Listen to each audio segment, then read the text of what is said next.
의뢰인 분들이 자주 하시는 말씀이 있습니다. 앞 재판 기다리면서 봤는데 앞 사건은 구형이 징역 1년이던데 왜 제 사건은 구형 2년인가요? 인터넷에서 검색해봤는데 저랑 전과도 비슷하고 사건 내용도 비슷한데 그분은 벌금 500인데 왜 저는 집행유예가 나오나요? 제가 검사 출신으로서 말씀드리겠습니다. 검사의 구형은 한마디로 말해 감으로 하는 것입니다. 그렇기 때문에 다른 사건을 검색하셔도 소용없습니다. 최종적으로 낮은 형량을 선고받기 위해서는 내가 선택한 없습니다. 예, 안녕하세요. 검사 출신 최용희 변호사입니다.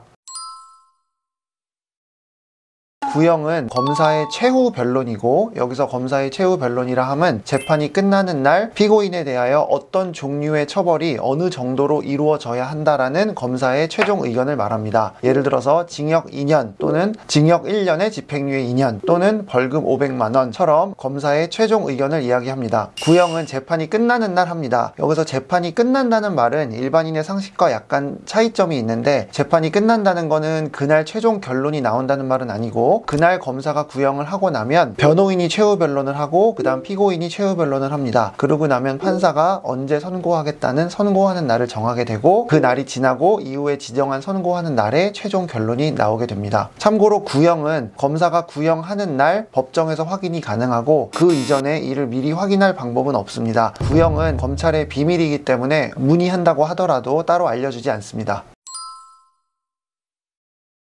구형이 어떤 기준으로 이루어지는지에 대해서 궁금해하시는 분들이 많이 있습니다. 이론과 실제에 있어서 좀 차이가 있는데, 먼저 이론적으로 간단하게 말씀드리면 검찰 사건 처리 기준이라는 책자가 있습니다. 이 안에는 각 법별로 그리고 각 법 안에 죄명별로 자세하게 규정이 되어 있습니다. 각 법별로라는 의미는 예를 들어서 형법, 성폭법, 아청법 이와 같이 다양한 법을 의미하고, 각 법 안에서는 예를 들면 형법의 경우에는 절도죄, 강간죄, 주거침입죄, 그다음에 성폭법의 경우에는 성폭법 안에서 규정하는 다양한 성범죄 유형별로 검사의 구형이 정해져 있습니다. 이 검찰 사건 처리 기준 안에는 각 죄명별로 합의 여부, 전과 유무, 피해 회복 여부 등등에 따라서 어떤 경우에는 벌금 500만 원, 어떤 경우에는 징역 1년 이상 이런 식으로 세분화가 되어 있고, 구형과 함께 어떤 경우에 구속을 해야 하는지에 대해서도 규정을 하고 있습니다. 검사의 구형에 관해서 검색을 해보면 제가 말씀드린 이 기준에 대해서 매우 자세하게 설명하면서 이런 경우에는 구형이 어떻게 될 것이다 이렇게 설명하는 영상들이 많이 있는데요. 제 개인적으로는 이런 것들은 참고할 것이 못 됩니다. 이건 제가 검사해본 경험이 있기 때문에 드릴 수 있는 말씀인데, 실제 사건에서 구형을 어떻게 할지는 앞에 말씀드린 기준을 보고 결정하는 경우보다는 그동안 구형을 해왔던 대로 일명 감으로 결정하는 경우가 솔직히 말해서 훨씬 많기 때문입니다. 물론 감으로 한다고 해서 검사가 자의적으로 자기 마음대로 한다는 것은 아니고, 대략적으로 그동안 해왔던 것을 기준으로 해서 이 사건에서의 플러스 요소와 마이너스 요소를 감안해서 구형을 결정하게 되는데, 이는 담당 검사마다 매우 차이가 클 수도 있습니다. 그렇기 때문에 형평성을 위해서 검사가 구형을 정하고 나면 그 사건을 다시 검토하는 부장검사가 한 번 더 검토를 하는 구조로 되어 있습니다. 제가 검사로 일했을 때의 경험을 말씀드리면, 한 번도 보지 못했던 사건을 접하는 경우보다는 통상은 이전에 했던 사건들을 계속 처리하는 경우가 많습니다. 예를 들어서 성범죄 사건이라고 한다면 결국 강간죄, 강제추행죄, 준강간죄, 준강제추행죄, 유사강간죄, 주거침입 강간죄 이런 식으로 해왔던 사건들이 대부분이기 때문에 각 사건마다 검찰 사건 처리 기준을 보고 구체적으로 결정하는 경우보다는 그동안 해왔던 각 검사의 기준에 따라 각 사안의 특수성, 피해자와의 합의 유무, 그 다음에 범행 방법, 그리고 범행 후에 어떤 행위를 했는지, 그리고 이 사건이 어떻게 발생을 했고 범행 방법은 어떤지, 이런 것들을 종합적으로 고려해서 검사가 결정을 하게 됩니다. 저의 경험을 회상해 보면 검찰 사건 처리 기준을 아무리 했던 사건이라도 한 번씩 더 보려고는 했지만, 했던 사건들보다는 처음 접해보는 사건일 때 보는 경우가 매우 많습니다. 과거에 했던 사건 중에는 소방 관련 법률 혹은 약물 관련 법률, 이런 것들은 상시 접하는 사건들은 아니기 때문에 통치가 돼서 기소할 당시에는 이런 사안에서는 구형이 어느 정도가 적당한가를 참고를 할 수밖에 없습니다. 법 규정을 보면 대부분은 징역 몇 년에서 몇 년 또는 벌금 얼마에서 얼마 이런 식으로 너무 범위가 넓게 되어 있기 때문에 이런 경우에는 말씀드린 검찰 사건 처리 기준을 꼼꼼하게 참고하게 됩니다. 구형 관련돼서 많은 분들이 궁금해하시는 것 중에 하나는 실제로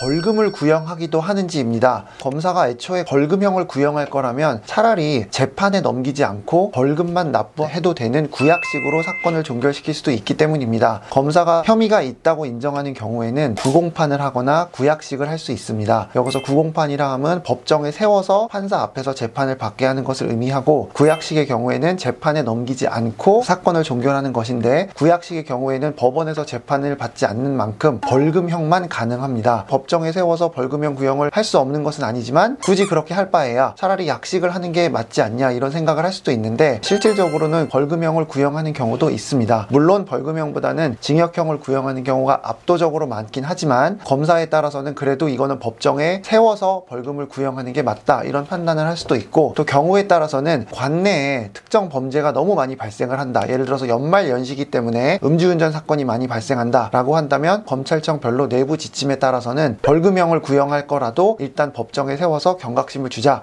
이런 식으로 처리를 하는 경우도 있습니다. 그러나 검사가 법정에서 벌금형을 구형한다고 할지라도 구형은 아까 말씀드린 대로 미리 알 수가 없기 때문에 재판이 끝날 무렵에나 당사자는 알 수 있습니다. 이 말은 당사자의 입장에서는 구공판이 되면 구공판 되었다는 내용의 문자만 받게 되기 때문에 징역형을 선고받는 건 아닌가라는 두려움은 여전히 있을 수밖에 없습니다. 따라서 구공판이 되었다는 연락을 받으셨다면 법정에서 징역형이 구형될 가능성이 높다는 전제하에 준비를 하는 것이 맞습니다. 그리고 참고로 검사가 벌금형을 구형하는 사건에서는 많은 경우에 판사도 벌금형을 선고할 때가 많습니다.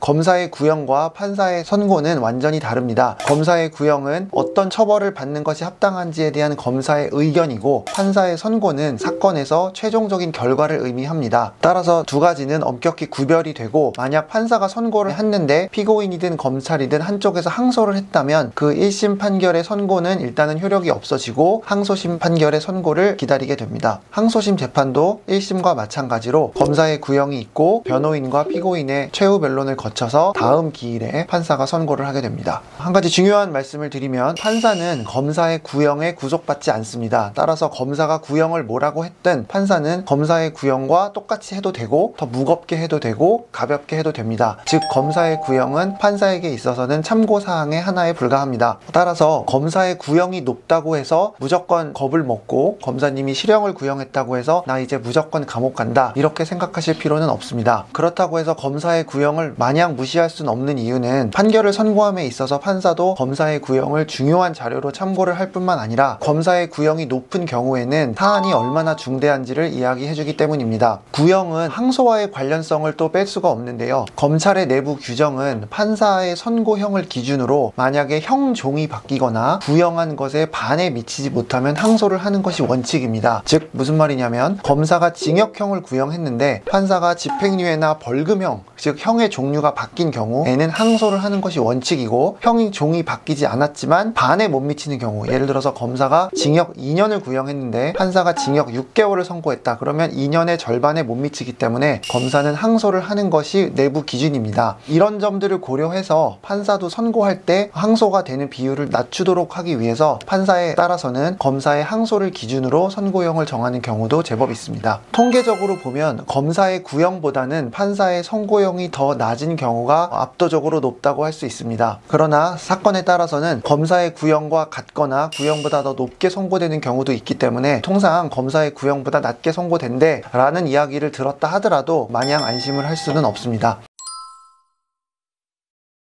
현재 사건을 앞두고 있는 분들이라면 구형이 어떻게 이루어지고 판사는 선고를 어떻게 하지? 그러면 검찰 사건 처리 기준은 어떻게 되어 있고 대법원 양형 기준은 어떻게 되어 있지? 이런 것들을 신경 쓰시는 분들이 많은데, 그러실 필요가 전혀 없고, 이런 것들은 그냥 참고 자료에 불과하니 너무 신경 쓰지 마시고 오히려 주어진 내 사건에서 어떤 준비를 해야 될지를 잘 생각하셨으면 좋겠습니다. 이 부분은 변호사마다 준비하는 과정이 매우 다를 것 같습니다. 세상에 똑같은 사건은 단 하나도 없지만, 가사 있다고 하더라도 변호사마다 준비하는 과정이 다르고, 판단하는 검사는 어차피 또 다르고, 판단하는 판사도 다르고, 심지어 우연히 똑같은 사건이 똑같은 판사한테 갔다 하더라도 그 판사는 과거에 본인이 했던 사건을 갖고 와서 비교해서 하는 것도 아니기 때문에, 유사 사안에서 구형과 선고가 어떻게 이루어지는지를 지나치게 많이 참고하실 필요는 없습니다. 실제로 의뢰인들하고 상담을 하다 보면 이런 말씀들을 많이 하십니다. 제가 이번에 음주운전에 걸렸고 5년 전에 전과가 하나 있고, 제가 이번에 수치가 0.1이 넘는데 가벼운 사고가 있었어요. 근데 네이버 네이버 카페에 검색을 해보니 저랑 사건이 너무 똑같은 분들이 있으셔서 그분은 벌금 500만 원이라고 하니까 저는 그냥 넉넉하게 봐서 한 벌금 1000만 원 정도에서 해결되지 않을까 이렇게 말씀하시는 분들이 많이 있는데, 아까 말씀드린 것처럼 세상에 똑같은 사건은 하나도 없고 과거에 누군가 그랬다고 해서 내가 그렇게 되는 것은 절대로 아니니 그런 유사 사례들을 참고하시는 데는 극히 신중을 기하셔야 합니다. 결국 각자의 사건에서 최선의 결과를 만들어내기 위해서는 내가 선택한 변호사를 신뢰하고 변호인과 상의하여 각 사안에 맞는 자료를 준비하는 것이 정말 필요합니다. 반성문과 탄원서를 준비한다고 결코 해결되는 것은 아니니 지금 내 사안에 맞는 준비가 무엇인지를 담당 변호인과 잘 상의하셨으면 좋겠습니다.